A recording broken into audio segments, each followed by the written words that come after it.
¿Cuál es el culpable?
Chicos, ¿qué tal? Buenos días. ¿Me escuchan? ¿Me escuchan? ¿Me escuchan? ¿Me ven? ¿Me ven? ¿Me escuchan? ¿Sí? Chicos, buenos días. Buenos días, chicos. Muy bien. Entonces, muchísimas gracias a todos por haberse conectado el día de hoy. Muchísimas gracias a los que están aquí temprano. Recordemos, por favor, hay que tomar en cuenta y hay que recordar aquella frasecita que les he enviado en la mañana, ¿no? Es realmente súper importante que ustedes en todo momento estén pendientes, estén atentos. Ya nos queda, nuevamente como ya les había comentado en la mañana, nos queda ya muy poquito para el examen de admisión. Pero eso no significa que nos vamos a desesperar, eso no significa que vamos a dejar de repente las cosas de lado, eso no significa que simplemente nos vamos a quedar ahí, nos vamos a estancar quizás por miedo o por cualquier otra cosa. No, en un mes, como ya lo veníamos comentando nuevamente en el mensajito que les mandé al WhatsApp temprano, en un mes podemos hacer infinidad de cosas. En un mes podemos lograr hacer grandes cosas, pero siempre con esfuerzo, con sacrificio, con dedicación. Este último mes me falta incluso ya menos de un mes para poder dar el examen de admisión. Entonces, ¿qué es lo que tengo que hacer? Sacrificarme más. De repente me tengo que quedar hasta más tarde estudiando. De repente tengo que trabajar un poquito más en relación a todo aquello que me está faltando, ¿no? Ponerle más énfasis, ponerle más fuerza, ponerle más ganas, más horas de estudio al horario que ya habíamos planificado previamente. Ya les he comentado anteriormente también, tenemos que trabajar bastante, bastante, bastante con aquellos cursos, aquellos temas que se nos están complicando. Eso en este momento debe ser nuestra prioridad. En este momento debemos nosotros enfocarnos en superar todas aquellas dificultades. Y ojo aquí, tengan mucho cuidado, porque ya les he dicho que eso no significa que vamos a dejar de lado todos los demás cursos, no. Sin embargo, tenemos que enfocarnos, sí, en aquellos cursos que se nos complican. Darles más horas de estudio, darle más tiempo de estudio, pero siempre repasando lo que ya venimos trabajando. Nuevamente, el examen de admisión está ya a la vuelta de la esquina. Ya no falta absolutamente nada para que nosotros tengamos el examen de admisión. Ya no falta nada, nada, nada, nada. Entonces, ahora es momento de ponernos las pilas más que nunca. Estudiar, repasar, reforzar, cumplir las tareas, que muchos por aquí he visto que no me están cumpliendo las tareas. Cumplir las tareas que me ayudan a practicar, que me ayudan a reforzar. Aprovecha tus asesorías, aprovecha las clases al máximo. Y siempre hay que poner las pilas para poder trabajar como lo venimos haciendo hasta el momento, ¿no? Redoblamos esfuerzos en estas últimas semanitas que nos quedan hasta el examen de admisión, redoblamos todos los esfuerzos posibles y realmente vamos a lograr conseguir nuestro objetivo. Siempre con la mente en nuestro objetivo, siempre con la mente puesta en lo que nosotros queremos lograr, siempre mirando hacia adelante, ¿ok? Listo, ya tenemos por aquí al profesor Paulo, vamos a admitirlo por aquí. Vamos a admitir al profesor Paulo para ya poder dar inicio a nuestras clases del día de hoy. Listo, chicos. Entonces, muy buenos días nuevamente con los que recién se acaban de conectar. Y como les decía, ya tenemos con nosotros al profesor Paulo Alvarado, que nos va a dictar hoy la clase de biología. Profesor Paulo, muy buenos días. Usted puede dar inicio a su clase. Lo dejo con los chicos.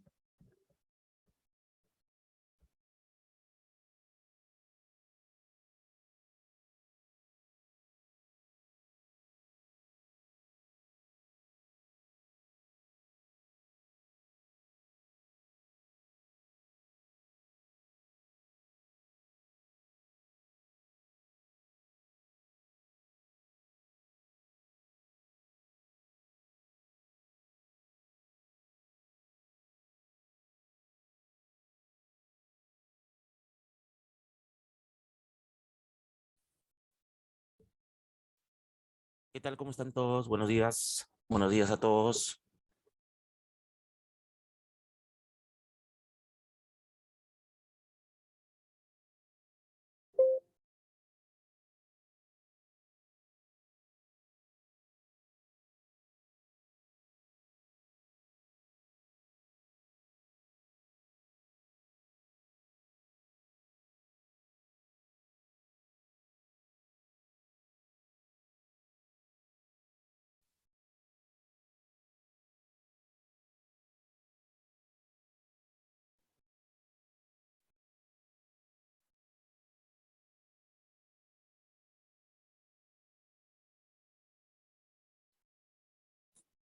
Bien, vamos a empezar entonces. El tema de hoy es Reino Plantae 2. Reino Plantae 2. ¿Qué vamos a ver hoy día? Bueno, hoy día vamos a hablar un poquito acerca de la planta angiosperma. Vamos a hablar de la estructura de la planta angiosperma. Raíz, tallo, hojas, flores, fruto, semilla. A eso se le llama los órganos de la planta, ¿no? Órganos de vida reproductiva, la flor, órganos de vida vegetativa, raíz, tallo y hoja. Pero antes de hablar de organología vegetal, ¿no? Que es la rama de la botánica que estudia la estructura de la planta, vamos a mencionar las fitohormonas. ¿Correcto? Esto lo deberíamos haber mencionado la semana pasada, pero por un tema de tiempo no lo hicimos, ¿no? Ustedes saben que la clase nos quedó chica, ¿no? Pero sí llegamos a terminar tejidos, ¿no? Así que eso, bueno, tú ya lo tienes en cuenta. Bien, ¿qué son las fitohormonas? Bueno, las fitohormonas son sustancias que son liberadas por regiones específicas de la planta, ¿no? En el caso de los humanos, las hormonas son liberadas por glándulas, ¿no? Glándulas endocrinas, pero la planta, como no tiene órganos específicos, pues esas fitohormonas las libera pues en lugares específicos. Por ejemplo, en las puntas de las raíces, en las puntas de las ramas, en las puntas de las hojas, eh, hay hormonas que estimulan la división de las células que pertenecen al meristemo primario. De esa manera van a estimular el crecimiento longitudinal, la elongación del tallo, la elongación de la raíz, por ejemplo, ¿no? Las hormonas en el humano cumplen funciones pues diversas, ¿no? Algunas nos ayudan a responder a estímulos, otras pues estimulan la formación de otras hormonas, de más células, ¿no? Estimulan la división celular. También, por ejemplo, hay hormonas que ayudan a la contracción muscular. Eso es en los humanos, ¿no? Animales, pues para ser más claro. Pero en las plantas, ¿para qué sirven esas fitohormonas? Las fitohormonas en las plantas se caracterizan por estimular, por ejemplo, la división de células para que crezca la planta, ¿no? Una parte de la planta, estimulan la germinación de la semilla, estimulan la formación de las flores, ¿no? Estimulan la formación de los frutos, la maduración de los frutos, también estimulan el envejecimiento de las plantas, ¿no? Pero así como estimulan, así como participan, así como ayudan en la formación de algo, hay hormonas que también inhiben, ¿no? Si una planta estimula el envejecimiento de la planta, otra retrasa el envejecimiento. Si una estimula la germinación de la semilla, otra inhibe la germinación. Y así poco a poco lo vamos a ir viendo, ¿ya? Las fitohormonas, al igual que las hormonas, tienen que ser liberadas en pequeñas cantidades. En pequeñas cantidades. No puede haber un exceso, ¿no? En el caso de las plantas, se liberan tejidos vegetales, ¿no? A diferencia de las hormonas animales, dice, que son sintetizadas en glándulas. Son sustancias producidas por células vegetales en sitios estratégicos de la planta. Y estas hormonas vegetales son capaces de regular de manera predominante los fenómenos fisiológicos de las plantas. Bueno, un fenómeno fisiológico son aquellas reacciones químicas que se desarrollan dentro de la célula, ¿no? Para que la célula se divida, para que forme otra hormona, para que crezca una parte de la planta. Bueno, ya lo mencioné. Listo. Aquí tenemos un pequeño cuadro donde tenemos el nombre de la fitohormona, tenemos la ubicación y la función que cumple. ¿Correcto? Empecemos con las auxinas. Las auxinas nos dicen que están ubicadas en meristemos apicales. Un meristemo apical es un tejido de crecimiento, ¿no? El meristemo apical se ubica pues en la punta de las raíces, en la punta de las ramas, en la punta de las hojas. Por lo tanto, los meristemos primarios o meristemos apicales están en las partes jóvenes de la planta. Raíz, tallo y hoja joven. ¿Cuál es la función?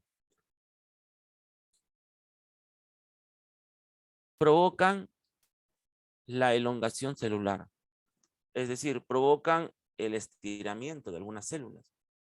No sé si tú sabías que, bueno, sí te lo había mencionado la semana pasada. En los tejidos de sostén tenemos al colénquima. El colénquima son células vivas alargadas. ¿Y cómo se alarga? Gracias a la auxina. También nos dice que estimulan la división y diferenciación celular. Yo te dije que las plantas tenían dos tipos de tejidos, embrionarios y adultos. ¿Cómo son las células de los tejidos embrionarios?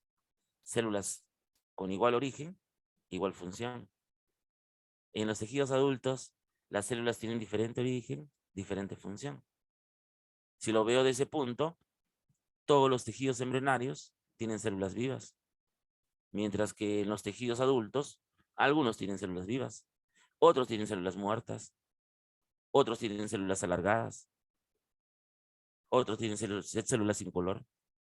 Entonces, esa diferenciación que va a haber entre un tejido embrionario y un adulto, de acuerdo a las funciones de sus células y el origen de ellas, va a depender de la usina. Pero no solamente de la usina, no solamente de la usina. Por ejemplo, las citoquinas, mira.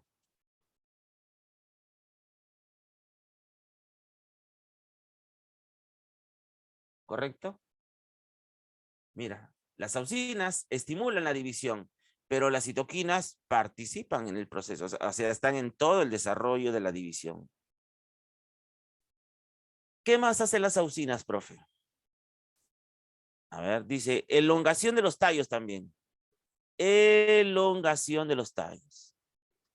No se estiran los tallos. Claro, eso es a partir de la división de las células, ¿no? De los tallos. También nos dice, estimulan la diferenciación de los vasos conductores. Sencillo, el xilema y el floema, ¿no? El xilema está conformado por vasos leñosos, el floema por vasos liberianos. El xilema tiene células muertas, el floema células vivas. Intervienen en el retraso de la caída de órganos. ¿Qué tipo de órganos? Por ejemplo, órganos reproductivos, la flor. Órganos vegetativos, por ejemplo, la hoja, ¿no? Retrasa, impide, ¿no? También estimula la formación de raíces adventicias. Las raíces adventicias son raíces que sobresalen un poco, es decir, no permanecen al 100% bajo el suelo, sino que salen un poco a la superficie. Pero inhiben, dice, mira, bien claro, ¿ah? Pero inhiben la elongación de la raíz principal. Están involucradas en la dominancia apical, bueno, en el crecimiento longitudinal, ¿no? Fototropismo, que es cuando una parte de la planta crece a favor o en contra de la luz. Gravitropismo, o que también se llama geotropismo, que es cuando la planta crece a favor o en contra de la gravedad, ¿no? Acá es la luz, acá es la gravedad. Y también estimulan, mira, es muy importante esto, ¿ah? Muy importante. Estimulan la maduración del fruto y la floración. Lo voy a poner con diferente color para que lo relaciones. Mira, las auxinas estimulan la maduración del fruto, pero el etileno acelera la maduración. Voy a tratar de ponerlo al mismo color para que lo relaciones, ¿ah? Muy bien. Vamos con las gibrelinas ahora. Las gibrelinas, ¿dónde se ubican? Mayormente en meristemos apicales. Te vuelvo a repetir. Cuando mencione meristemo apical, relaciónalo. Raíz joven, tallo joven, hoja joven. ¿Ya? Y también está en semillas inmaduras, dice. También está en semillas inmaduras. Funciones. A ver. Dice, promueven el crecimiento excesivo de tallos. ¿Eso tiene que ver con la elongación? Sí, tiene que ver. Y crecimiento de frutos. Eso también es división celular, ¿no?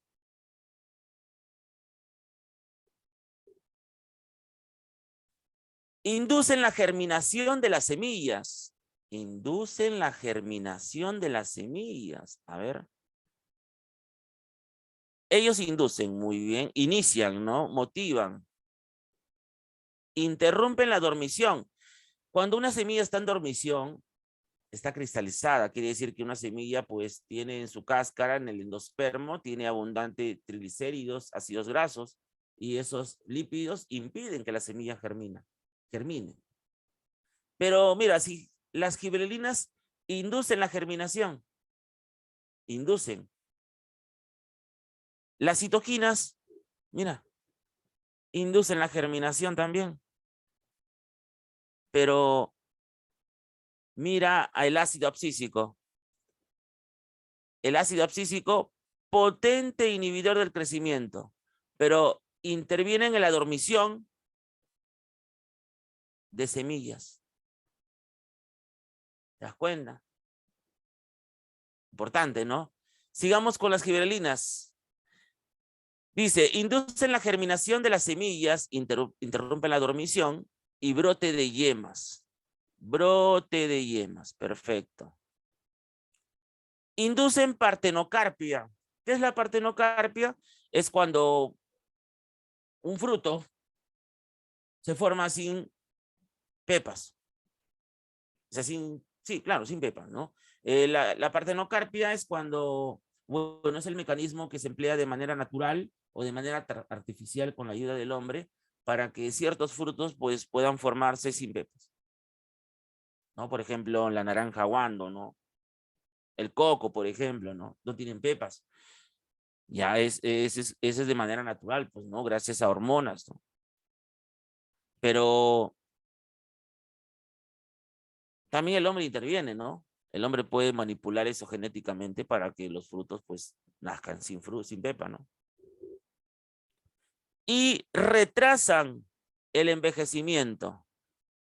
Retrasan, ¿ah? Te está diciendo, retrasan el envejecimiento.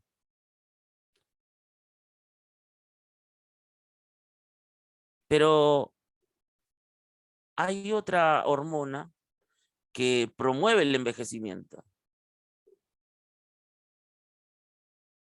¿Te das cuenta? Bien, vamos con las citoquinas. Citoquinas o citocinas. ¿Dónde están? Principalmente en raíces. Quiere decir que desde ahí va a cumplir todo su trabajo. Desde la raíz.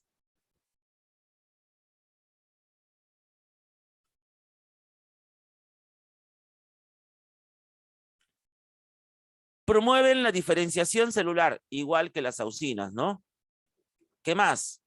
Promueven la formación y el crecimiento de brotes laterales. ¿Eso tiene que ver con elongación? Sí, claro, tiene que ver con división celular también, ¿no? Brotes laterales. ¿Qué son brotes laterales? Bueno, pequeñas ramas, ¿no?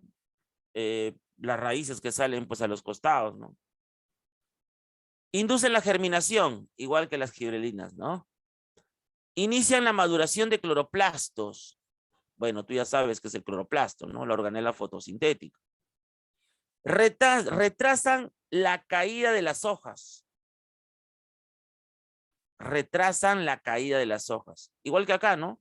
Intervienen en la caída de órganos, pero acá solamente es hojas.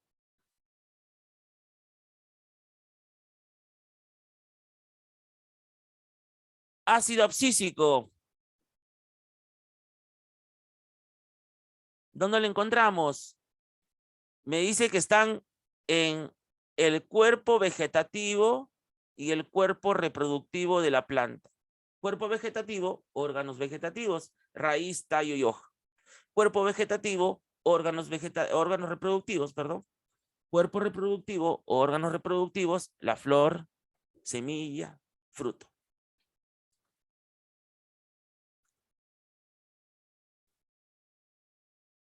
Funciones. Potente inhibidor del crecimiento.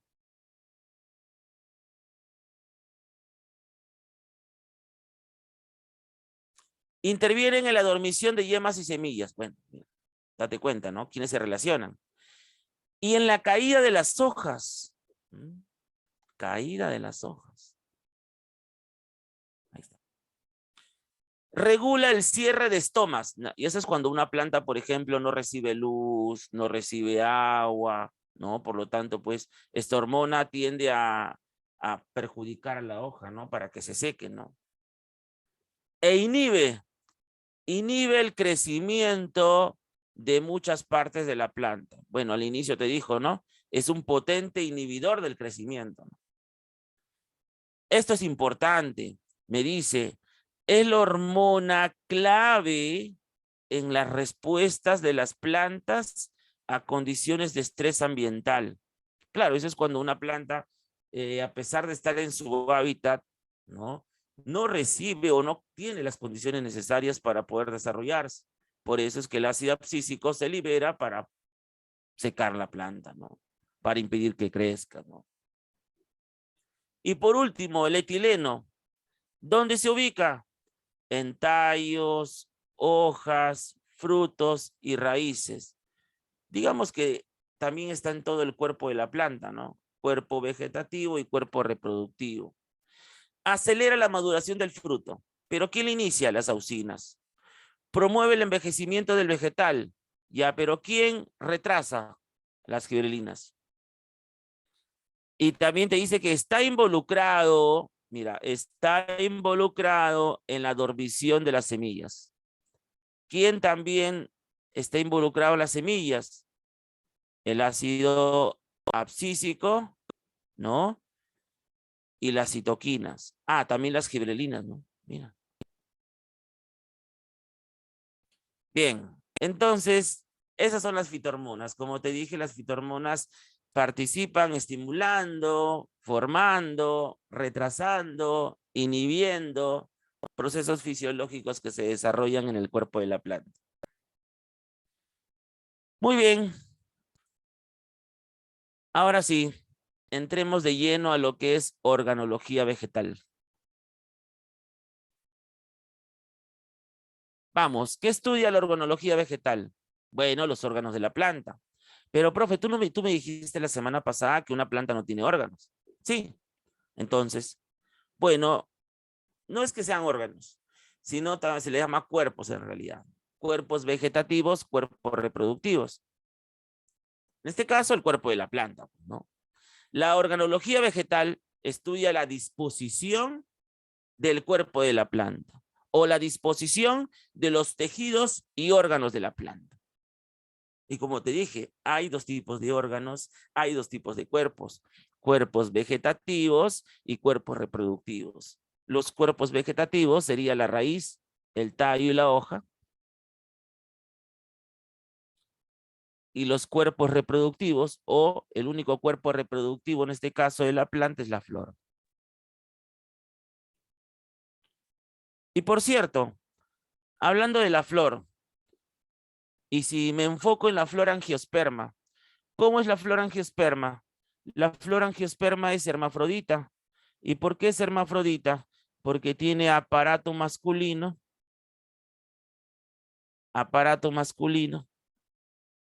y tiene aparato femenino en la misma flor. En cambio, la flor de las gimnospermas es unisexual porque tiene flores masculinas y flores femeninas por separado, ¿no es cierto? Sí, de acuerdo, ¿no? Bien, ahora vamos a empezar, jóvenes, vamos a empezar hablando de los órganos reproductivos o del cuerpo reproductivo de la planta. Por ejemplo, la flor, ¿no? A ver, la flor angiosperma, que es esta, está dividida o está segmentada en 4 verticilios florales, ¿correcto? La flor angiosperma está dividida o está estructurada en 4 verticilios florales. ¿Qué es un verticilio? Bueno, un verticilio es una parte, una estructura, una división, ¿no? Una parte del cuerpo de la flor. Eso es un verticilio. El primer verticilio floral sería las hojas inferiores. Sépalo corola, el primero. El segundo verticilio floral sería las hojas superiores. Pétalo corola. Primer verticilio, sépalo cáliz. Segundo verticilio, pétalo corola.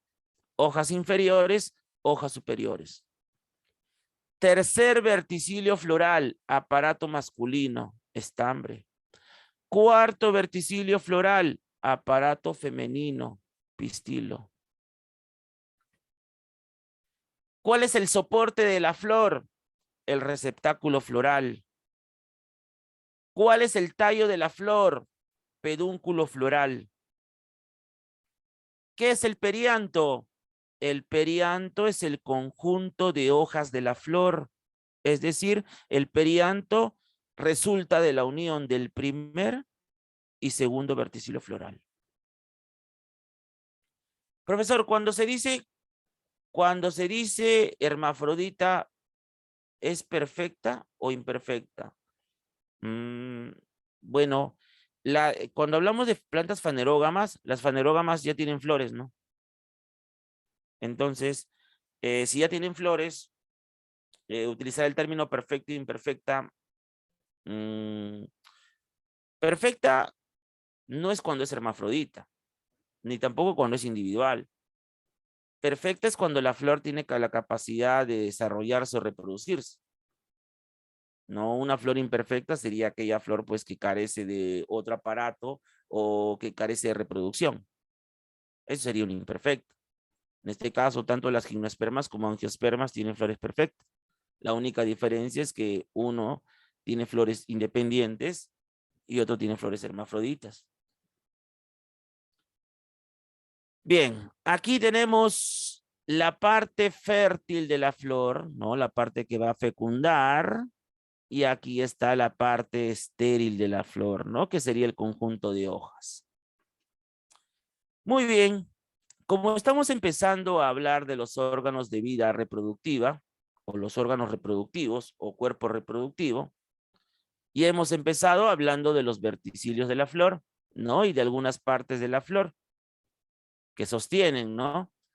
Vamos a seguir hablando del cuerpo reproductivo. En este caso vamos a hablar del estambre y el pistilo. Imagino que tú ya te acuerdas, todavía te acuerdas acerca de lo que es un gametofito, ¿no? ¿Te acuerdas? Yo ya te expliqué cómo resulta el gametofito de las plantas criptógamas, como las briofitas y pteridofitas. También te expliqué cómo resulta el gametofito de las plantas fanerógamas, como gimnospermas y angiospermas. Profe, no me acuerdo. Eso es porque no repasas, pues. Las plantas criptógamas no tienen órganos sexuales.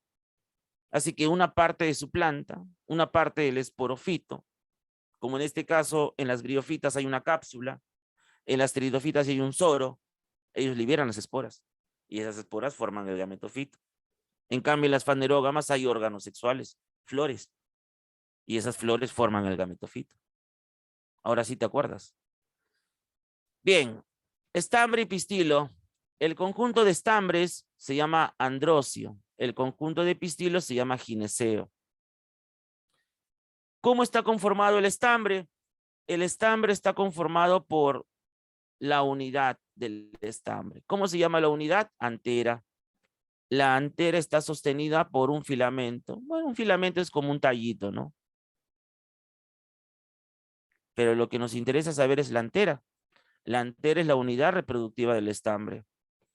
¿Qué contiene la antera? Unidades llamadas tecas. Si yo le hago un corte longitudinal a toda la antera, ¿qué puedo observar? Cada teca. ¿Qué hay dentro de cada teca? Un saco polínico y adentro polen. Si yo junto el saco polínico con el polen, voy a formar el gametofito. Bueno, todo esto es el gametofito. El gametofito se llama grano de polen.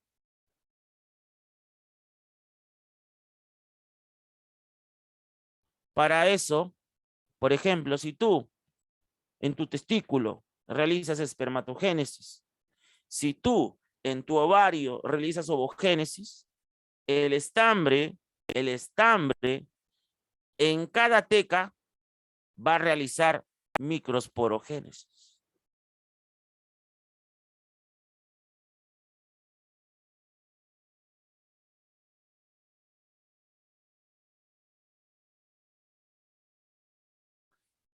¿Y en qué consiste la microsporogénesis? Bueno, la microsporogénesis consiste en que una célula llamada microsporocito, que es diploide, va a hacer una meiosis. Por una meiosis formará 4 células hijas, ¿no? Todas son N. ¿Cómo se van a llamar? Microsporas. De esas 4 células, 3 mueren. Solamente me queda una. La que sobrevive hace 2 mitosis. En la primera mitosis forma 2 hijas, N. En la segunda mitosis solamente una se divide.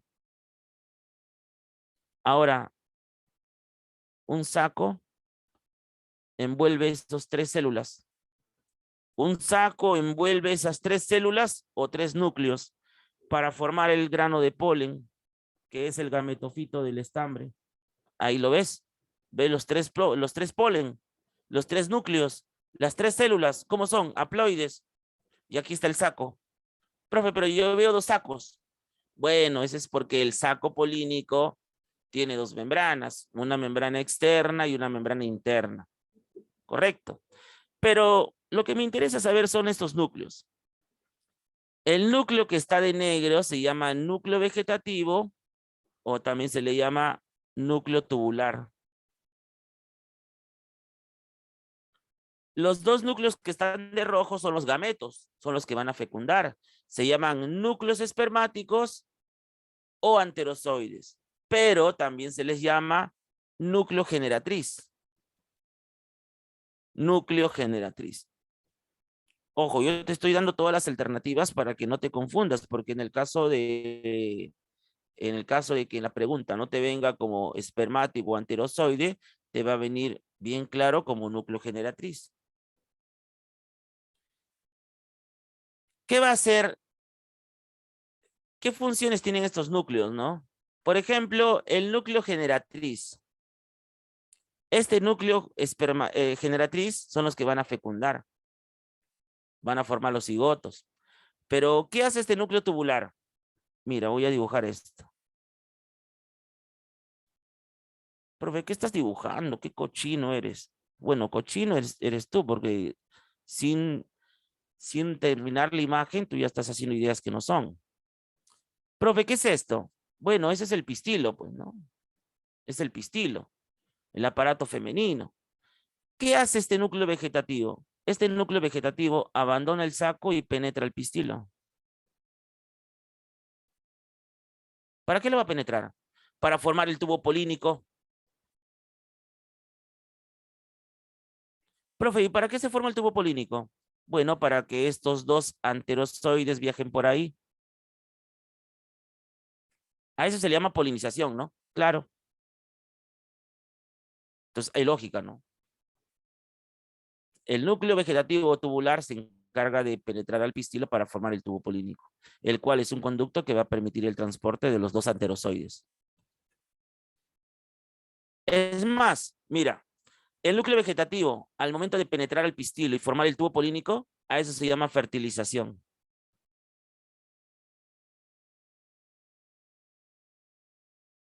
Después de la fertilización, sigue la polinización.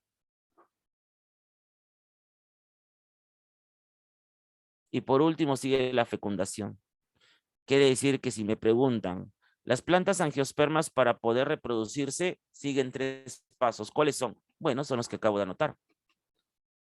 Vamos con el pistilo.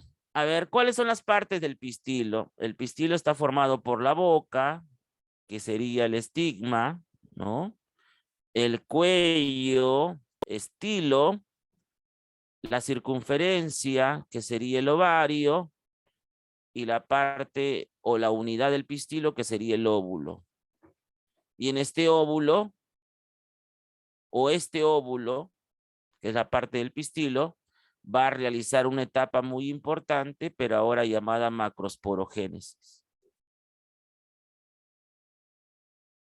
Macrosporogénesis.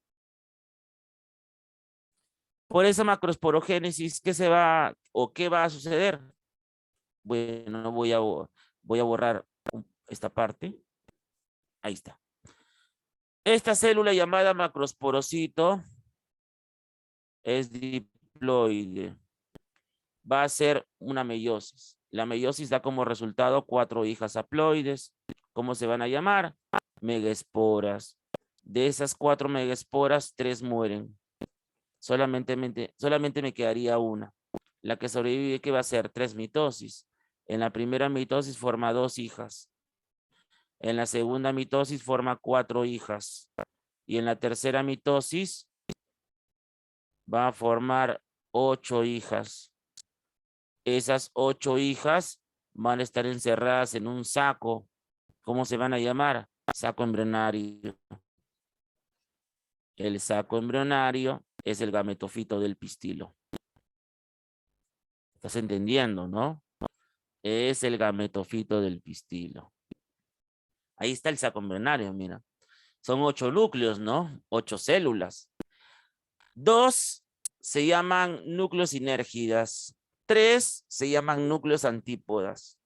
Una vez que ya se formó el tubo polínico, una vez que estos gametos están transportándose por el tubo polínico, los núcleos sinérgidas y los núcleos antípodas desaparecen. Si te das cuenta, están en los polos, ¿no? Quiere decir que su función de ellos es proteger estos 3 gametos que están aquí. Uno es llamado ósfera, el otro se llama núcleo polar, o también llamado núcleo secundario. ¿Correcto? Profe, pero acá son 3, acá son 2. Sí. Pero, profe, mira, acá hay 2 que no se pueden separar. Exacto. Están unidos. Es diploide. Y este es haploide. Quiere decir que en la doble fecundación, 1 fecunda a 1. Haploide con haploide. En la otra fecundación, este haploide fecunda con este diploide. Hablando de la doble fecundación, pues hablemos de la doble fecundación.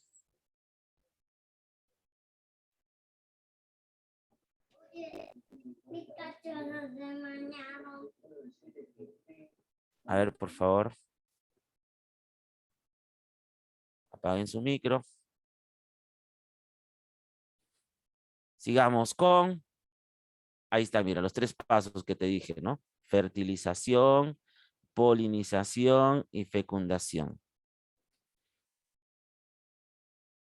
Polinización, bueno, es el transporte del polen desde la antera de un estambre hacia el estigma de un pistilo, ¿no?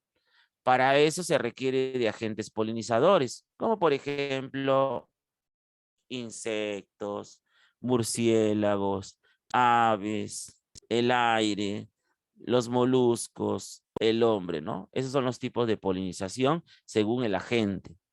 Pero si hablamos de tipos de polinización según el destino del polen, por ejemplo, cuando todo se realiza en la misma hoja, en la misma flor, para ser más exactos, cuando todo se realiza en la misma flor, se llama autopolinización.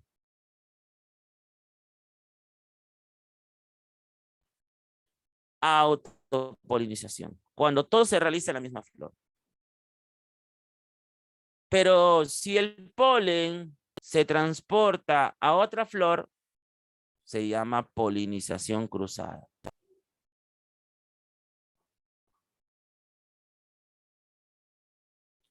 Cruzada.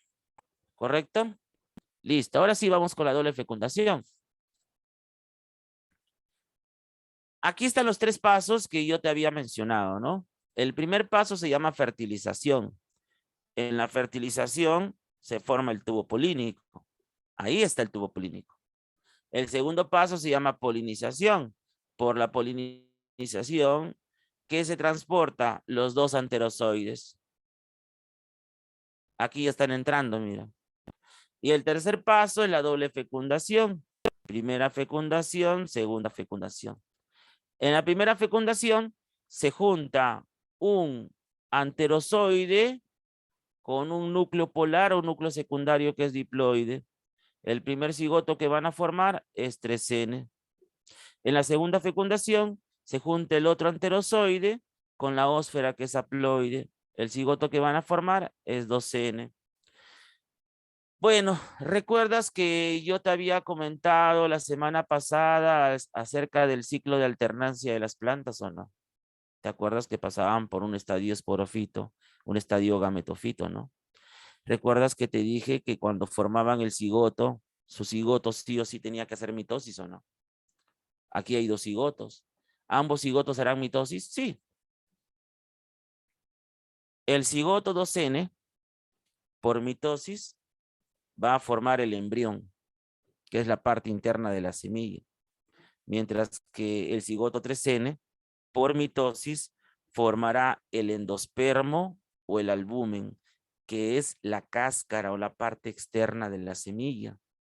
En pocas palabras, el objetivo de la doble fecundación de las plantas angiospermas es la semilla.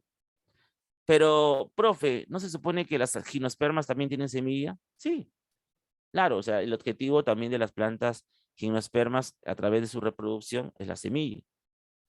Pero hay una diferencia, ¿no? Las gimnospermas tienen una semilla desnuda, mientras que las angiospermas tienen una semilla cubierta. ¿Qué es la semilla? La semilla es el óvulo fecundado. La semilla es el óvulo fecundado. La semilla es la unidad reproductiva de las plantas Bueno, la semilla es la unidad reproductiva de las plantas fanerógamas. La unidad reproductiva de las plantas fanerógamas. O también lo puedes llamar el óvulo fecundado. ¿Cómo está conformado la semilla? Primero el embrión, ¿no? Se forma por el cigoto 2N. Luego el endospermo que se forma por el cigoto 3N. Al embrión también le llamas cotiledón. Pues de ahí viene el término, ¿no? Monocotiledonias, dicotiledonias, ¿no? ¿Qué contiene el embrión o el cotiledón? Contiene la plúmula. La plúmula, ¿a qué va a dar origen? A las primeras hojas. El epicótilo, ¿a qué va a dar origen? También a las primeras hojas y a los primeros tallos. El hipocótilo, ¿a qué va a dar origen? A la primera raíz.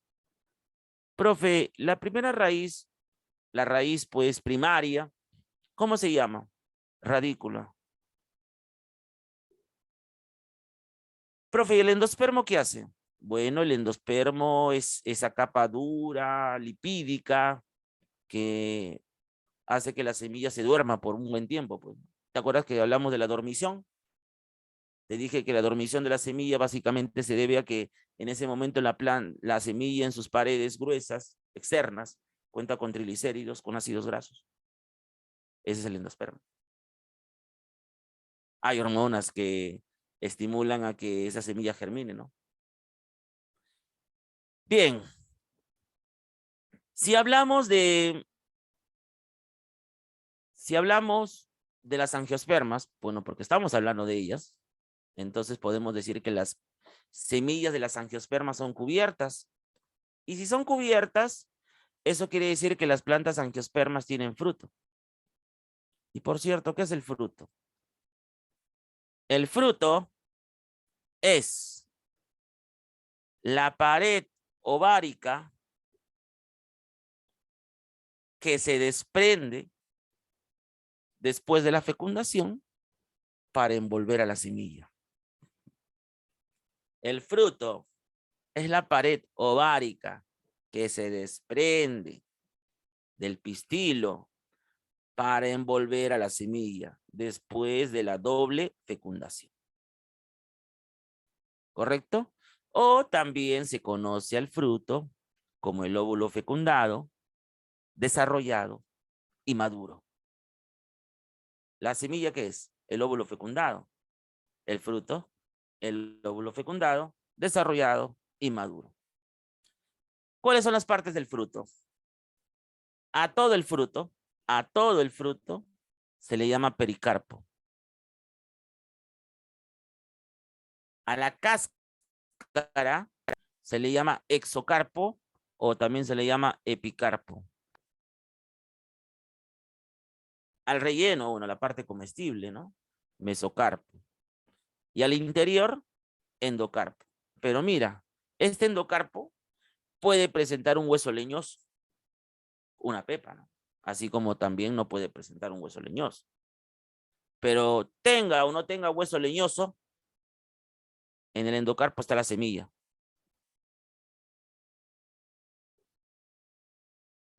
¿Correcto? Tenga o no tenga hueso leñoso, en el endocarpo está la semilla. Profe, pero una consulta. Usted dice que la semilla está en el endocarpo. Sí, pero yo ayer he comido fresa y las semillas de las fresas están en el exocarpo, profe.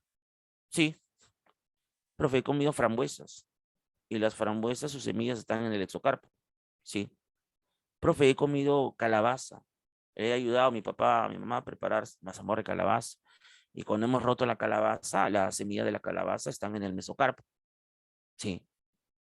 Entonces, ¿por qué me dices que las semillas están en el endocarpo? Bueno, porque hay algunas excepciones, ¿no? Pero la gran mayoría de semillas están en el endocarpo. No hay un solo tipo de fruta. Hay muchos tipos de frutas. Frutos carnosos, frutos secos. Bastante. Y la gran mayoría de esos frutos, sus semillas están en el endocarpo. Bien, de esa manera entonces hemos terminado con los órganos de vida reproductiva. Ahora toca hablar de los órganos de vida vegetativa. Ahora toca hablar de los órganos de vida vegetativa. Profesor, ¿el plátano tiene semillas? Claro que sí, tiene semillas. Cuando tú cortas el plátano de forma longitudinal, ¿no te has dado cuenta que el centro tiene como unas cositas negras? Es más, cuando tú acabas el plátano,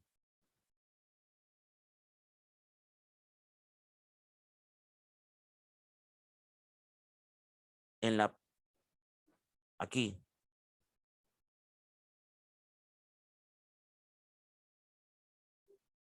ahí están las semillas también. Pero es que en realidad eso se expande, ¿no? Por todo el centro. Endocarpo.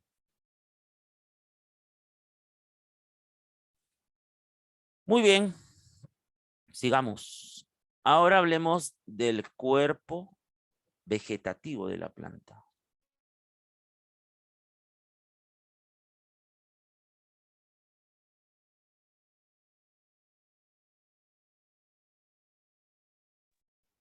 Ahora hablemos del cuerpo vegetativo de la planta. Para eso tenemos a la raíz primero. La raíz.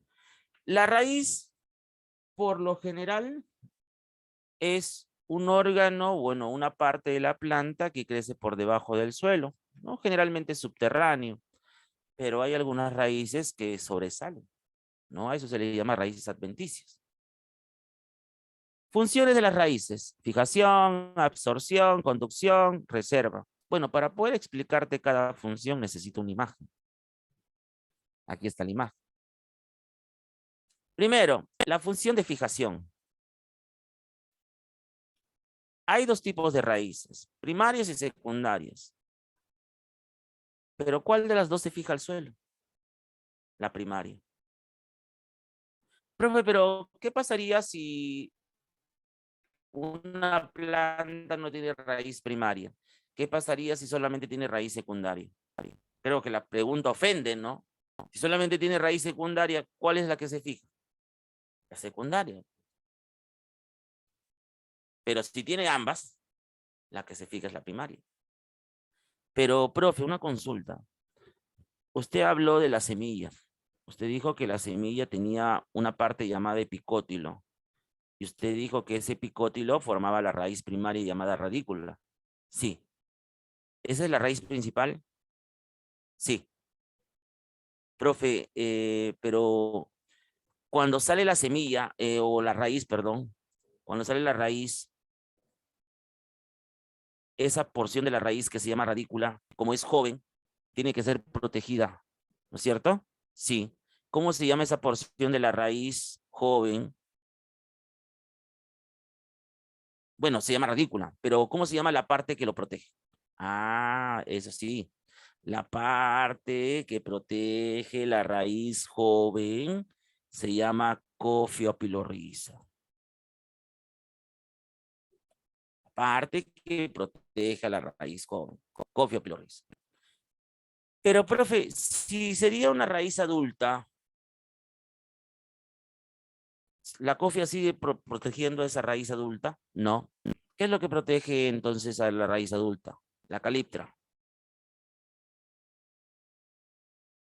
Entonces, para entenderle, ¿la caliptra estaría por encima de la cofia? Sí, exacto, sí. La caliptra protege a la cofia y la cofia pues protege a la raíz. Pero ¿quién protege a toda la raíz adulta? La caliptra. Bien, segunda función, la función de absorción. Para esta función sabemos que la raíz tiene pelos absorbentes, ¿no? Por toda la raíz. Recoge agua más sales minerales. Esa agua más sales minerales, ¿en dónde se acumulan? En un tejido. ¿Cómo se llama ese tejido? Se llama xilema, ¿no? Xilema. Cuando se junta el agua más las sales minerales, forman la savia bruta. ¿Y la savia bruta por dónde se transporta? Por el xilema. ¿Cómo se transporta la savia bruta? Desde la raíz a toda la planta, de manera unidireccional y en contra de la gravedad, ¿no es cierto? Y en contra de la gravedad. Muy bien. Esa es la segunda función, la absorción, ¿no? Y de paso también te expliqué el transporte, ¿no? El transporte, la savia bruta. ¿Y la savia elaborada? Bueno, la savia elaborada viene de las hojas a la raíz y de la raíz a toda la planta. Es bidireccional. Profe, una consulta. ¿Cómo es que el xilema se transporta en contra de la gravedad? Bueno, eso es gracias a un fenómeno que tiene el agua, ¿no? A una propiedad que tiene el agua, capilaridad. La capilaridad es la tendencia que tiene el agua para ascender en contra de la gravedad a través de tubos estrechos. Pero esa capilaridad depende de dos fuerzas. Depende de una fuerza de adhesión y depende de una fuerza de cohesión.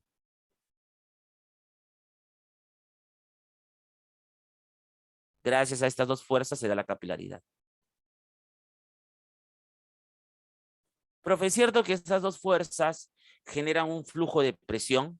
Sí. ¿Y este flujo de presión hace que el agua se tienda en contra de la gravedad? Exacto. Sí. Cuarta función, reserva. ¿La yuca es una raíz? Sí. ¿La zanahoria es una raíz? Sí. ¿El nabo es una raíz? Sí. ¿El rabanito? Sí. ¿La remolacha? Sí. ¿Y por qué son gruesas? Son gruesas, ¿no? Porque almacenan almidón, almacenan celulosa. Pero, profe, ¿cuál de las dos raíces almacena? ¿La primaria o secundaria? Cuando están las dos, la primaria. Cuando hay uno, obviamente la secundaria, ¿no?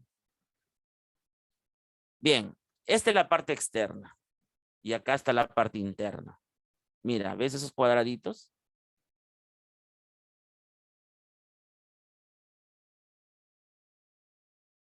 Estos cuadraditos son las células que le pertenecen al meristemo primario. Al meristemo primario. Aquí también lo puedes ver, mira. Zona de crecimiento. Esas células son vivas, hacen mitosis.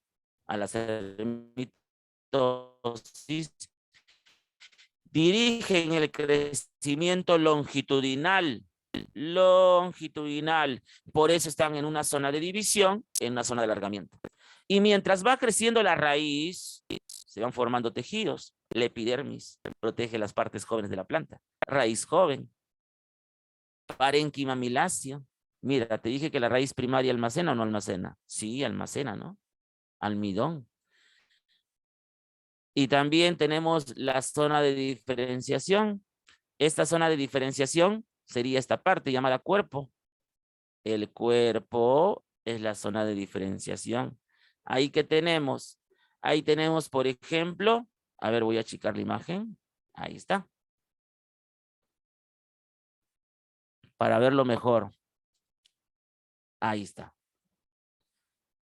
En la zona de diferenciación vamos a tener tejidos como el xilema y el floema. Pero este xilema y floema lo forman el cambio vascular. Y no sé si te acuerdas. ¿El cambio vascular a quién pertenece? El cambio vascular pertenece al meristemo secundario. Pertenece al meristemo secundario. Profe, y yo recuerdo que cada capa de xilema, cada capa de floema son muy importantes porque de eso depende el grosor de la raíz, el grosor del tallo. Sí, sí. Ahora, el xilema está formado por vasos leñosos.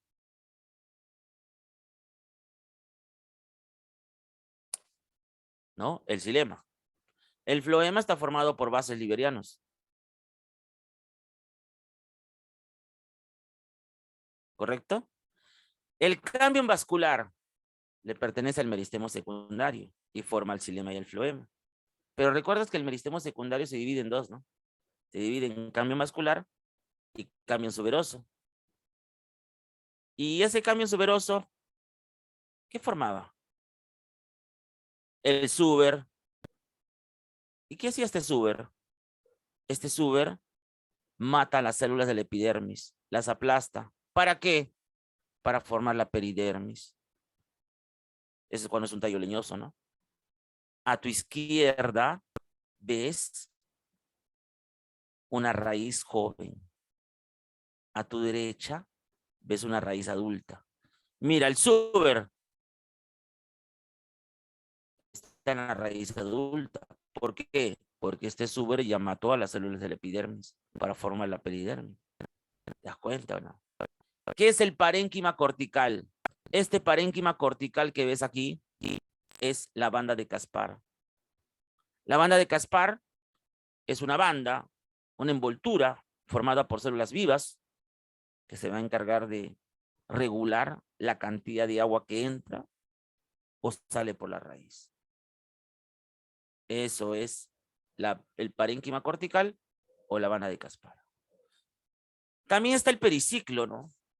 El periciclo también es una envoltura formada por células vivas que en este caso tiene como función formar la raíz secundaria. Eso es el periciclo. Muy bien, ya terminé con la raíz. Ahora vamos con los tipos de raíces.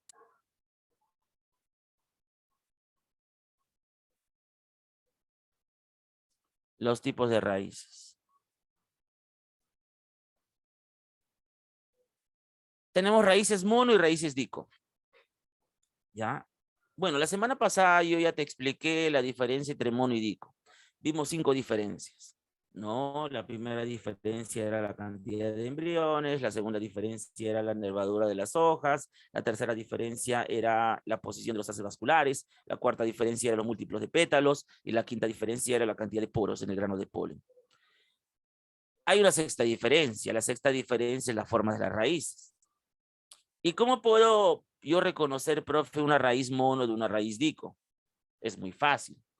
Las raíces dico tienen ambas raíces. Tienen la raíz primaria y secundaria. Las dico. Pero las raíces mono solamente tienen raíz secundaria.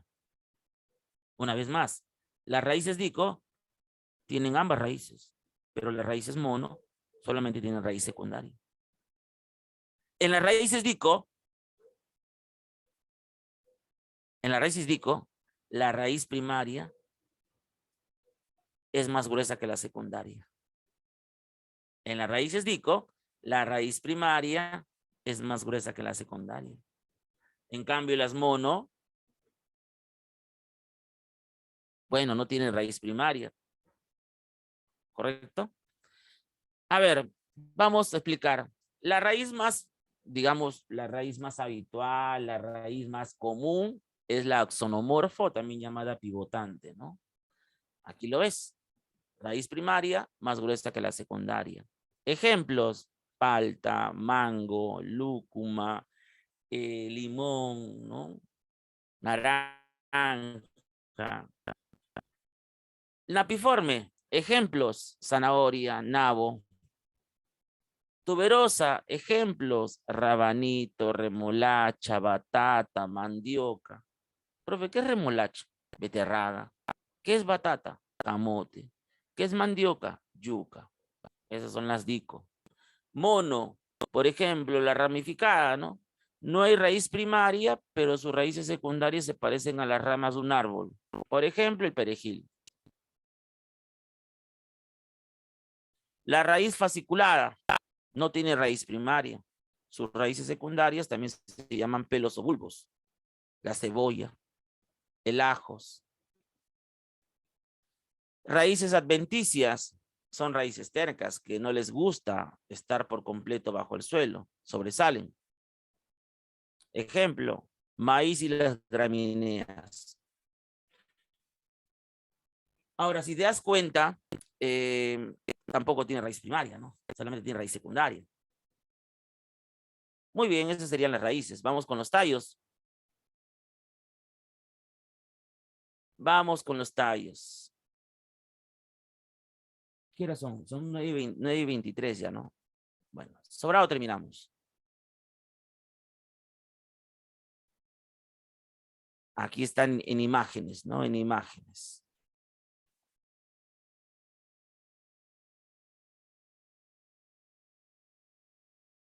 Muy bien, sigamos.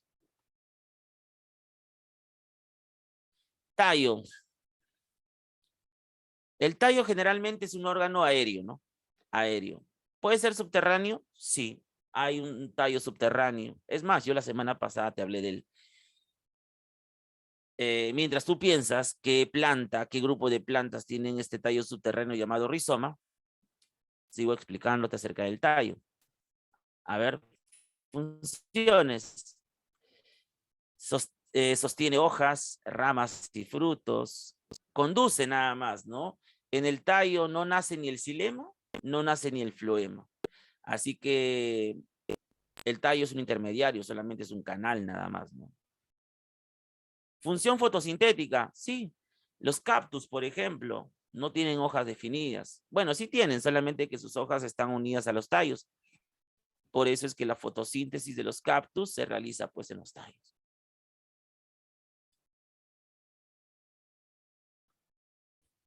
Profe, las plantas trepadoras. Acá recién puedo contestar tu pregunta. Acá. Porque si tú me preguntas, profe, las plantas trepadoras, y estoy explicando de raíz, en la raíz, ¿tendría coherencia? No tendría coherencia, ¿no? Porque hay raíz trepadora, no hay raíz trepadora. No, si hablas de las plantas trepadoras, imagino que te estás refiriendo a su tallo. Mira, recién estoy explicando el tallo. Bien, vamos con la estructura interna del tallo.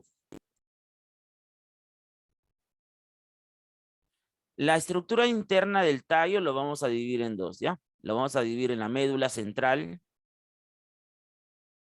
y la corteza. La corteza es la parte protectora.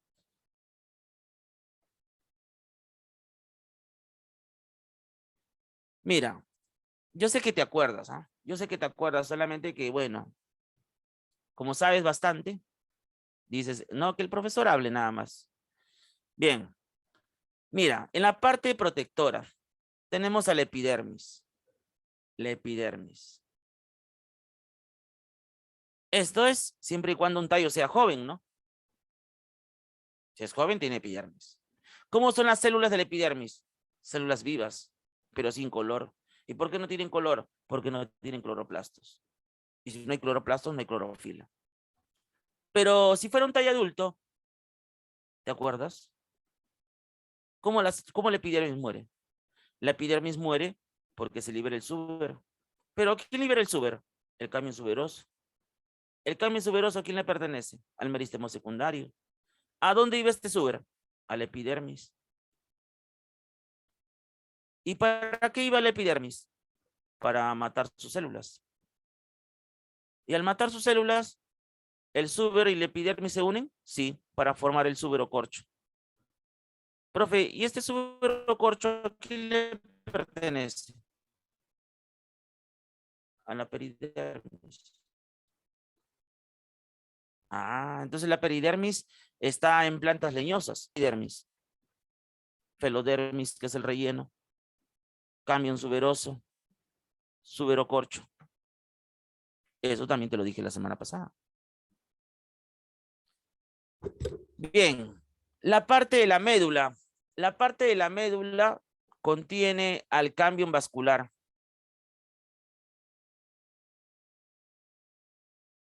Aquí está el cambium vascular.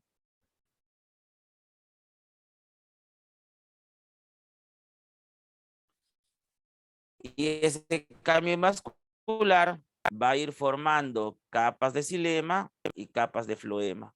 Cada capa de xilema que forme, cada capa de floema que forme es muy importante, ya que eso va a permitir que el tallo se engrose. No te olvides. Muy bien, esa es la parte interna. Vamos con la parte externa del tallo.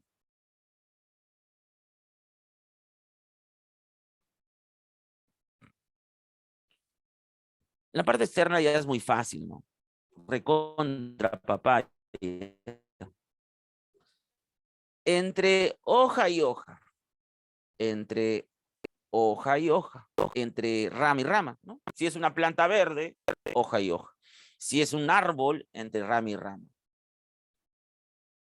Sea entre hoja y hoja, sea entre rama y rama, la distancia que hay entre ambos se llama entrenudo. ¿Correcto? Entrenudo. En ese entrenudo hay un tejidito llamado nudo. Y el nombre de nudo no es en vano, ¿no? Nudo es porque conecta. ¿Con qué conecta? Bueno, este nudo puede conectar con la flor y puede conectar con la hoja.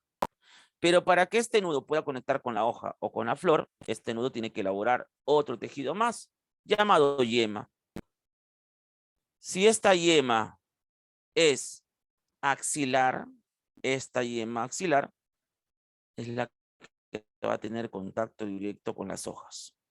Si esta yema es axilar, es la que va a tener contacto directamente con las hojas. Si esta yema es apical, es la que va a tener contacto directamente con el pedúnculo. Si esta yema es apical, va a tener contacto directamente con el pedúnculo. Profe, ¿qué es el pedúnculo? ¿Ya no te acuerdas? ¿Ya te olvidaste qué es el pedúnculo? Yo lo dije al inicio. El pedúnculo floral es el tallo de la flor. Bien, aquí para repasar un poquito de lo que hicimos, de lo que hablamos acá en la estructura interna. Mira, ese es el cambio vascular. Origina capas de floema, capas de xilema. Te das cuenta que el xilema es más grueso que el floema, ¿no? ¿Por qué? Porque las células del xilema son gruesas. ¿Y eso por qué? Bueno, porque tienen una sustancia endurecedora. ¿Y cómo se llama la sustancia endurecedora? Lignina. Por eso es que sus células al momento de juntarse forman vasos leñosos. Aquí, sus células son delgadas, con poros. Sus células al juntarse forman vasos liberianos. Muy bien.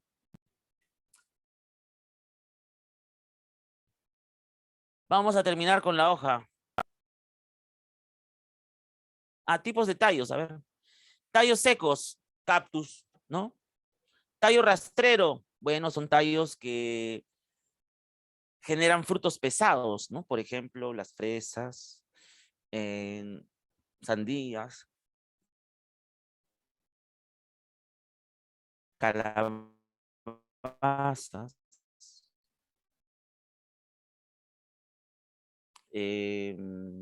zapallo, por ejemplo. Tallos trepadores, naranja, granadilla. También es uva.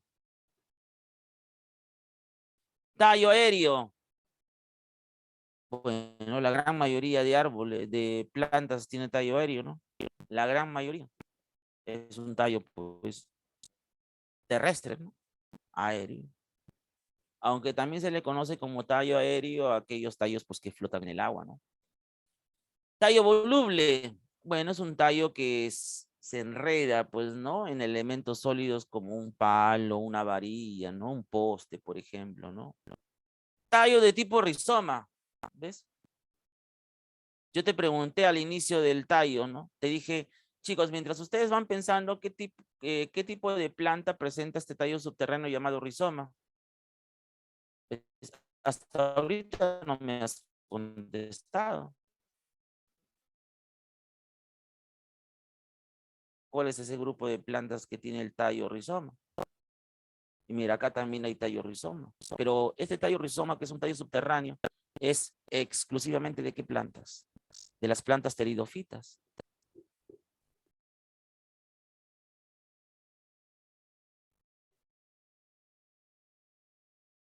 Pero las plantas angiospermas también pueden tener. ¿Por qué? Bueno, porque yo te dije que las plantas angiospermas pueden tener el aspecto de una briofita, pueden tener el aspecto de una pteridofita, pueden tener el aspecto de una gimnosperma, pero lo que importa es que tenga fruto, ¿o no? Tallos de tipo bulbo. En los tallos de tipo bulbo tenemos, por ejemplo, ¿no? Mira, tallos gruesos, ¿no? Sí, bulbos, se le llama así porque son pelitos. ¿Te acuerdas de las raíces fasciculadas? ¿Te acuerdas o no? Mira, pero esto no es una raíz, es un tallo fasciculado. Bulbo, la cebolla, por ejemplo, ¿no? El jengibre, el quión. Y tallos de tipo tubérculo, la papa, ¿no? Perfecto. Muy bien, vamos con la hoja ahora. Hojas. Funciones de las hojas. A ver. Para hablar de las funciones de las hojas, necesito esa imagen. Tu mano es una hoja. Tiene dos caras, ¿no? La parte de tu mano donde puedes ver las uñas, llámalo haz o epidermis del haz. La parte de tu mano donde puedes ver las yemas de los dedos, llámalo embes o también llámalo epidermis del embes. Mira, ¿cómo son las células del epidermis del haz? ¿Cómo son las células del epidermis del embes? Incoloras. ¿Por qué son incoloras? Porque no tienen, pues, cloroplastos, no tienen clorofila. Quiere decir que esa región de la hoja no hace fotosíntesis. ¿Correcto? Ahora, el haz, como el embes, están protegidos. ¿De qué? Bueno, están protegidos por una capa grasosa llamada cutina o cutícula. Profe, ¿para qué sirve esa cutícula? Bueno, esa cutícula sirve para que el agua que tú le echas directamente a la hoja no entre, pues, a la hoja. ¿Te has dado cuenta que cuando tú le echas agüita a la hoja quedan gotitas? Pues simplemente el agua se cae. Bueno, eso porque no absorbe, pues. Ah, profe, entonces, ¿eso es bueno o malo? Bueno, pues, ¿por qué? Porque a veces tú cometes el error, pues, de dejar la manguera, pues, tirada y el agua, pues, sobrepasa la planta, ¿no? Entonces, para que la planta no se ahogue, utiliza ese mecanismo. Ahora, recuerda que la cutícula también lo tienen las aves, ¿no? Sí, por eso es que las plumas de las aves no se mojan. Y eso hace que la densidad de las plumas no aumente. Por eso es que las aves como el halcón, el águila, el pelícano, la gaviota, pueden tranquilamente cazar, ¿no? y moverse libremente por el agua, ¿no? Sin necesidad de que sus plumas le pesen. Muy bien. Mira, en las células del epidermis, las células de las están acompañadas de otras células. ¿Esas células cómo se llaman? Esas células se llaman células oclusivas. Ojo, esas células que estoy dibujando o que están ahí, ¿no? Se llaman células oclusivas.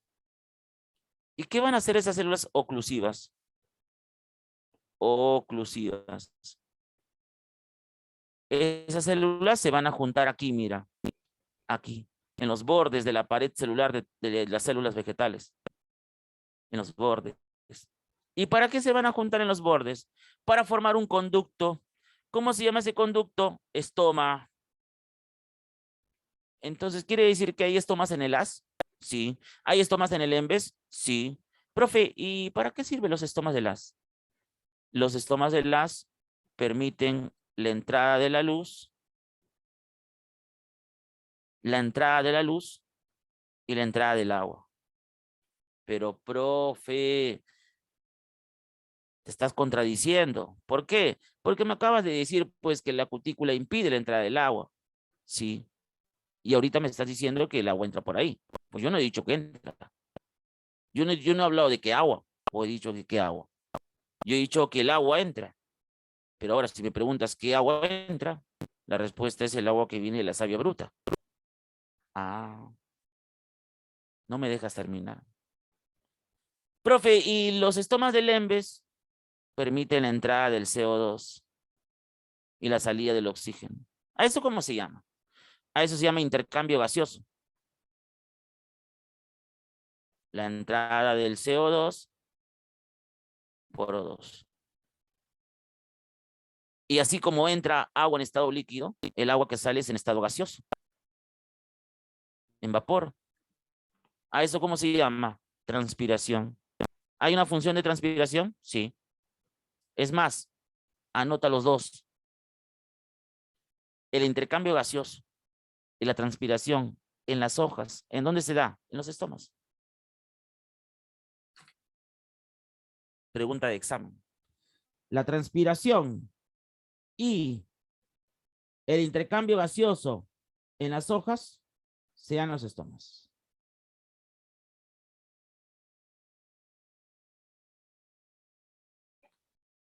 Muy bien.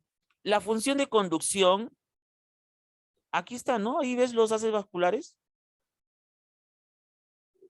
Pero, ¿dónde están los haces vasculares? Los haces vasculares están en una región de la hoja llamada mesófilo. Es decir, el mesófilo está entre el haz y el embés. El mesófilo está al medio, entre el haz y el embés.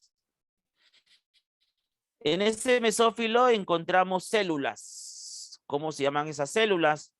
Esas células se llaman parénquimas clorofilianas. Pueden tener forma de barra o pueden tener forma circular. Las que tienen forma de barra se llaman parénquimas clorofilianas empalizadas y las que tienen forma circular se llaman parénquimas clorofilianas esponjosas. Pero eso es lo de menos en realidad. Son células parénquimas clorofilianas y punto. ¿Qué hay en esas células? Cloroplastos. ¿Qué hay dentro de esos cloroplastos? Clorofila. ¿Quiere decir que esas células son verdes? Sí. ¿Quiere decir que esta región de la hoja es la que realiza la fotosíntesis? Sí.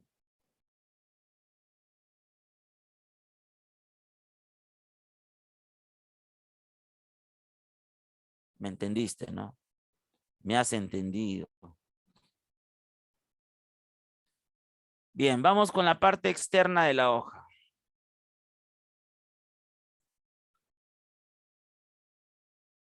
A ver, la parte superior, haz. ¿Cómo es? Plano, ¿cierto? La parte inferior, embés. ¿Cómo es el embés? Plano. Plano y plano. A toda la parte plana de la hoja, ¿cómo se llama? Limbo. ¿Correcto? La nervadura de las hojas, importante, ¿no? ¿Qué pasa si la nervadura es ramificada? Dico, ¿sí o no? Si la nervadura es paralela, mono.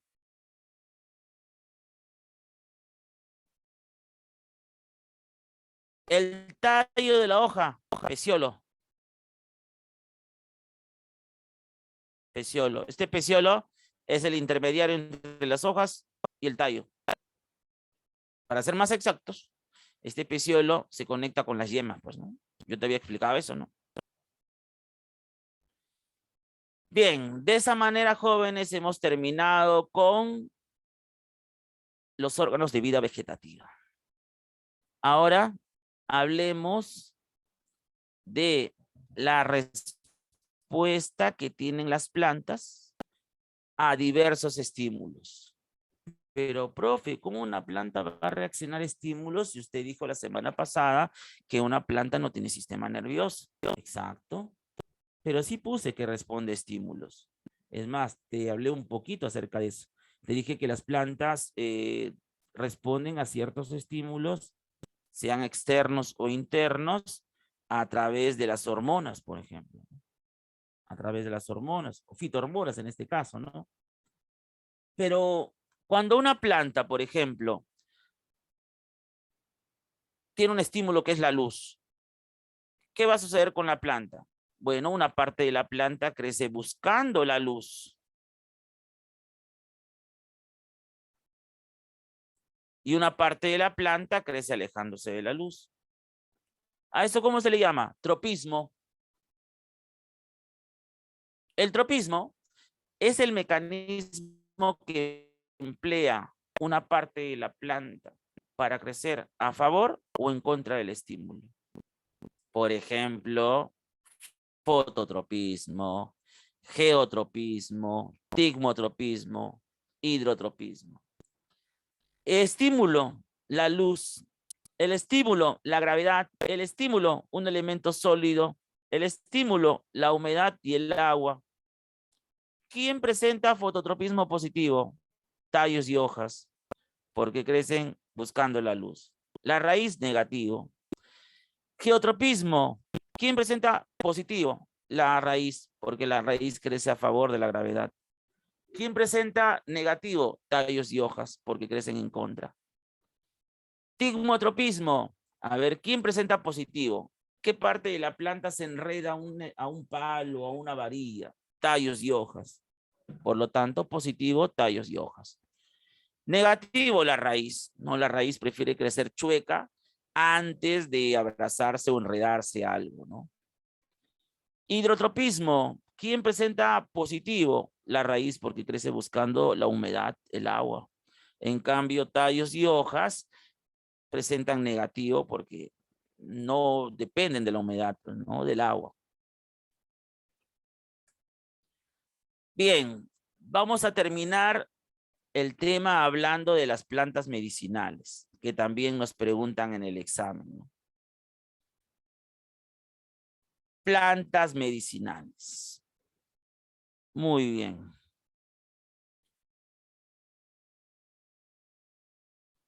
Profesor, ¿solamente existen esos tipos de tropismo? Si te refieres al crecimiento de una parte de la planta, sí. Pero si me hablas de movimiento de la planta, el movimiento de la planta también se define como nastia, ¿no? Nastia es diferente a tropismo. Nastia es cuando una parte de la planta se mueve como respuesta a un estímulo. Se mueve. Pero si yo hablo de tropismo, estoy hablando del crecimiento, ¿no? Es diferente. Pasa una corriente de aire, mueve el tallo, mueve las hojas, eso es nastia.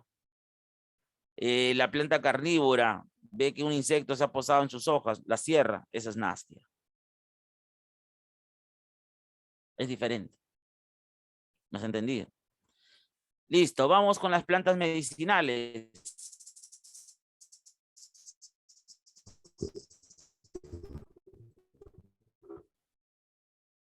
A ver, plantas cicatrizantes. Profe, yo tomo estas plantas porque mi enamorada me ha roto el corazón y está cicatrizando recién. Bueno, para eso no es. Para eso no es. Discúlpame por ser tan frío, pero para eso no es. Las plantas cicatrizantes, las plantas antisépticas y las plantas desinflamatorias pueden trabajar de la mano. ¿Por qué? Porque ambos sirven contra heridas, contra caídas, contra golpes, contra infecciones. Por eso tranquilamente te puedes aplicar las tres. Sábila, ¿no? En el caso de cicatrizantes, sábila, sangre de grado, tocos. El tocos también es un antibiótico natural, ¿no? Es considerado como una penicilina. Profe, pero el tocos no es una planta. Sí, tienes razón, no es una planta, es un preparado de una planta, ¿no? Sigue un proceso fermentativo de la papa, de la yuca, ¿no?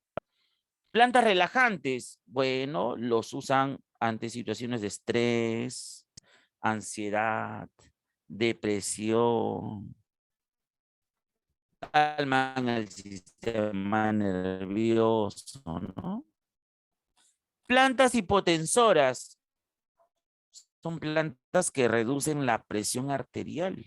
Es decir, por ejemplo, si yo estoy sufriendo una taquicardia y a su vez una taquipnea, elevación de la frecuencia cardíaca y respiratoria, pues esta plantita me puede ayudar a controlar, a regularla, ¿no? Equilibrar.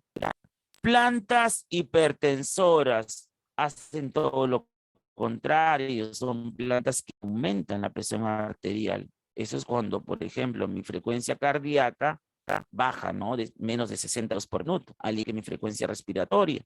Por ejemplo, si yo tengo COVID, ¿no? Y tengo deficiencias para respirar, entonces una de estas plantas puede ser buena, ¿no? Para mejorar eso, ¿no? Para aumentar la frecuencia respiratoria, para abrir los poros de mis pulmones, ¿no?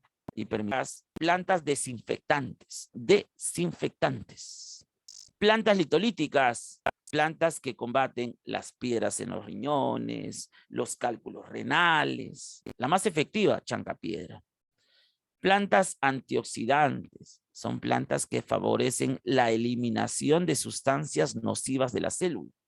Es decir, la acumulación de grasa, la acumulación de drogas, alcohol, CO2. Si no consumes plantas antioxidantes con este beneficio, pues una de las causas o de los problemas que puedes tener, por ejemplo, es envejecimiento prematuro. La persona pues no consume vegetales de por medio. La gran mayoría de vegetales son antioxidantes. Pero a eso súmale pues el deporte, ¿no?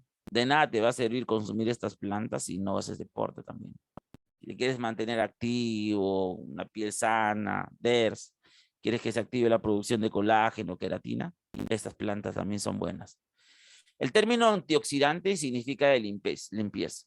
Antioxidante significa evitar que la célula se acumule de algo, o que el tejido, o que el órgano se acumule de algo, ¿no? Limpia. Plantas desinflamatorias. Golpes, ¿no? Golpes. Profesor, ¿es cierto que el cuerpo necesita, es cierto que el cuerpo necesita en cierto aspecto un poco de alcohol? Sí, porque tu cuerpo también produce alcoholes. Pero no esos alcoholes etílicos.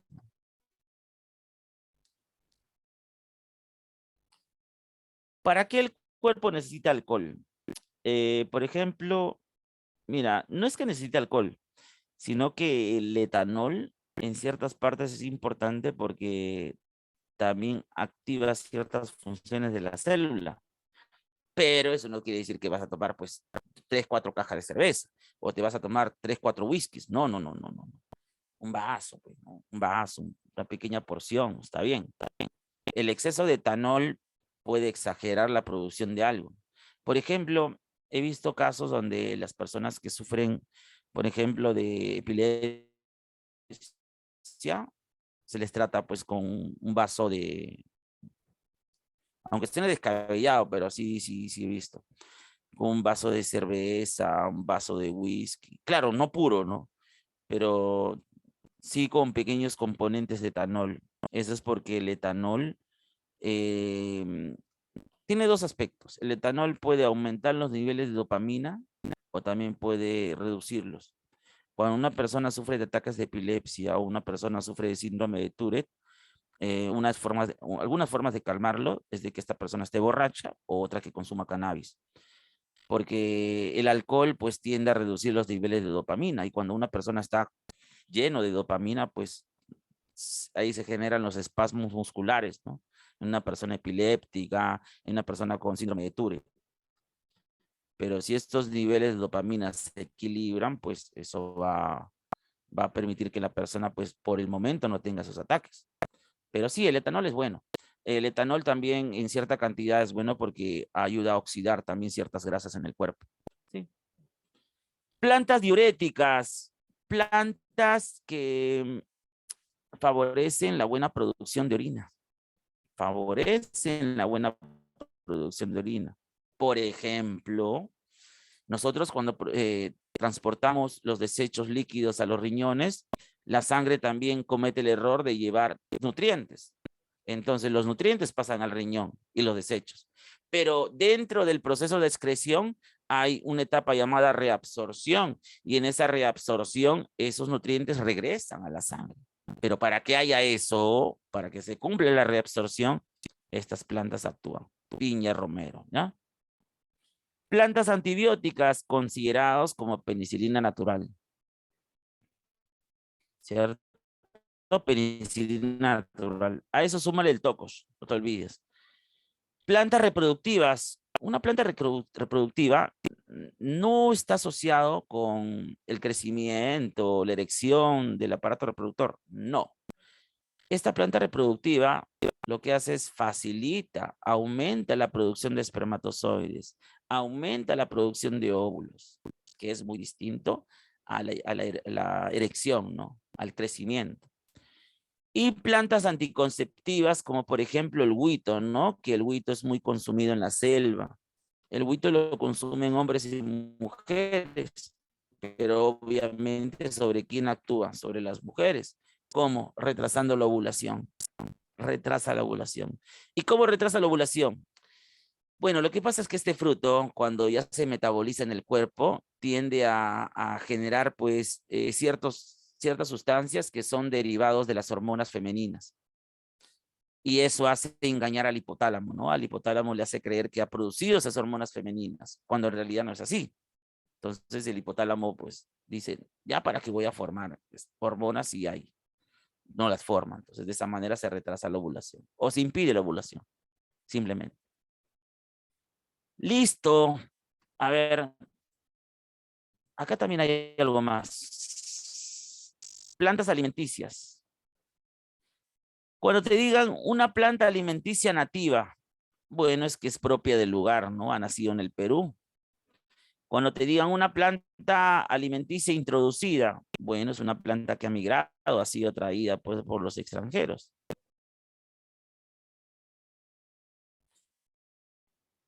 Profesor, ¿solo retrasa o es abortiva? No, no es abortiva. Ahora, la pregunta que me acabas de hacer puede tener una cierta, digamos, cierta relevancia a una pregunta que me hagan, como por ejemplo, ¿no? Sí me hicieron esa pregunta. Dijeron, profe, usted acaba de decir que el huito también lo consumen hombres. Quiere decir que si un hombre consume demasiado huito, se vuelve amanerado. Cero posibilidades. Al igual que cero posibilidades de que sea abortivo. Es un simple fruto. Mira, si tú consumes ese fruto en exceso, por decirlo así, lo único que vas a conseguir es que haya demasiada fructosa en la sangre, ¿no? O glucosa, pues glucosa en la sangre. Es lo único, ¿no? Si puede hacerte daño, sí, porque demasiada azúcar, ¿no? Pero abortiva, ¿no? Sigamos. De acuerdo a las plantas alimenticias, si son nativas, si son introducidas, lo vamos a ver aquí. Mira, raíces nativas. Solamente voy a mencionar yuca, camote, la racacha que también reemplaza la papa, ¿no? Introducidas, zanahoria y nabo. Tallos, a ver, nativos, papa, oyuco, maca. Introducidos, espárrago, caña de azúcar, rabanito. Frutos nativos, calabaza, zapallo, palta, pacay, pepino, piña, tomate, tuna, plátano, chirimoya, lúcuma. Introducidos: aceituna, uva, manzana, fresa, naranja, coco, melocotón, melón, sandía. Por último, semillas nativas: frejol, payar, maní, tarwi, el chocho, ¿no? Maíz, kiwicha. Introducidos: arveja, habas, soya, lentejas, garbanzo, eso sí es delicioso. Avenas, avena, arroz, cebada. Muy bien. Eso sería todo.